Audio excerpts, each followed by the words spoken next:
P M office میں موجود وہ فائل جو مرچنٹ نیوی میں انقلاب لا سکتی تھی۔ عمران حکومت نے اربوں ڈالرز کی سرمایہ کاری کی پیشکش کو نظر انداز کیا۔ اتنی بڑی سرمایہ کاری کی پیشکش کس نے کی تھی؟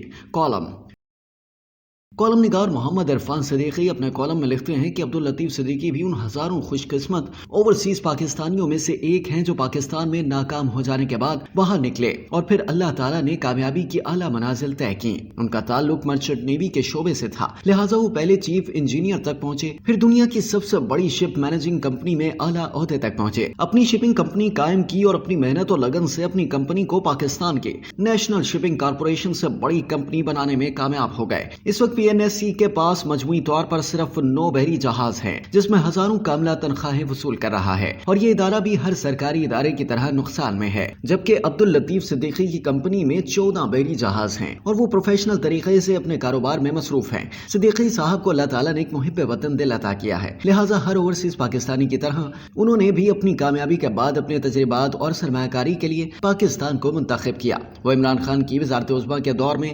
پاکستان پہنچے۔ وہ پہلے ڈیم فنڈ میں $1 لاکھ کا عطیہ دینا چاہتے تھے، لیکن عمران خان کے کئی وزراء نے ان سے یہ فنڈ اپنے لیے حاصل کرنے کی کوشش کی اور عمران خان سے ملاقات میں بھی مشکلات پیدا کی، تاہم وہ عمران خان سے ملاقات کرنے میں کامیاب ہوئے۔ وزیر اعظم ہاؤس میں ہونے والی ملاقات میں راکم بھی شریک تھا، لہٰذا یہ سب میری آنکھوں دیکھے مناظر ہیں۔ لطیف صدیقی عمران خان کو بتا رہے تھے کہ وزیر اعظم صاحب 30 سال بیرون ملک گزارنے کے بعد میں اپنے تمام تجربات اور تعلقات کے ساتھ پاکستان کے مرچنٹ نیوی کے شعبے کو اپنے پیروں پر کھڑا کرنے کے لیے اپنی خدمات پیش کرنا چاہتا ہوں۔ اس وقت پاکستان کے مرچنٹ نیوی انجینئرز اور ٹیکنیشین کو دنیا بھر میں ملازمتیں ملنا بہت مشکل ہو چکی ہیں، اور یہ لوگ ٹیکسیاں چلانے پر مجبور ہیں، جبکہ ماضی میں مرچنٹ نیوی کا شعبہ کامیاب ترین شعبہ سمجھا جاتا تھا۔ عمران خان ان کی باتوں کو توجہ سے سن رہے تھے، لہٰذا انہوں نے پوچھا کہ آپ کے پاس کیا پلان ہے؟ لطیف صدیقی نے بتایا کہ وہ ابتدائی طور پر $4 ارب کی سرمایہ کاری پاکستان لائیں گے، جس کے تحت 50 مرچنٹ نیوی کے جہاز پاکستان لائے جائیں گے، اور یہ تمام جہاز پاکستانی پرچم برادر جہاز ہوں گے، جس سے پاکستان مرچنٹ نیوی کے شعبے میں انقلاب آ جائے گا۔ پاکستانی مصنوعات پاکستانی جہازوں پر دنیا تک پہنچائی جائیں گی، اور واپسی پر یہ جہاز دنیا سے درآمد کی جانے والی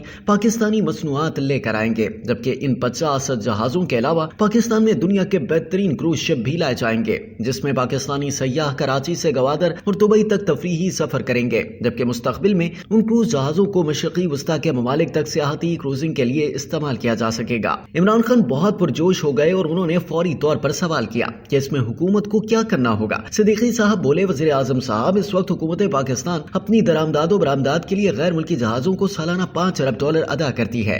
صرف حکومت کو یہ پالیسی بنانی ہوگی کہ پاکستان اپنی تمام درآمدات اور برآمدات کے لیے اس نئی کمپنی کو ہی استعمال کرے گا جو حکومتی ملکیت ہوگی، تاکہ جہازوں پر جو اربوں ڈالر کی سرمایہ کاری ہوگی وہ بھی نکل سکے۔ ویری گڈ، عمران خان کے الفاظ ادا ہوئے۔ صدیقی صاحب، آپ اب تک کہاں تھے؟ ہمیں تو آپ جیسے پاکستانیوں کی تلاش ہے، یہ کام تو فوری ہونا چاہیے۔ میں نے بیچ میں لقمہ دیا کہ وزیر اعظم صاحب، آپ صدیقی صاحب کی متعلقہ وزیر اور دیگر حکام سے ملاقات فکس کرا دیں تاکہ یہ کام جلد از جلد شروع ہو سکے، جس پر عمران خان نے میٹنگ فکس کرانے کے آرڈر بھی جاری کیے، لیکن آج تک وہ ملاقات نہ ہو سکی۔ پاکستان کی بلیو اکانومی میں ہونے والی $4 ارب کی سرمایہ کاری کی فائل آج بھی وزیر اعظم آفس میں موجود ہے۔ شاید موجودہ وزیر اعظم شہباز شریف کی نظر سے وہ فائل گزرے اور شاید پاکستان میں $4 ارب کے 50 مرچنٹ نیوی کے جہاز آ سکیں اور پاکستان کی معاشی ترقی کی رفتار بڑھ سکے۔ شاید ایسے درجنوں سرمایہ کاری کے مواقع تھے جسے سابقہ حکومت نے گنوایا۔ امید ہے کہ میاں شہباز شریف کی حکومت ایسے مواقع کو ضائع نہیں کرے گی۔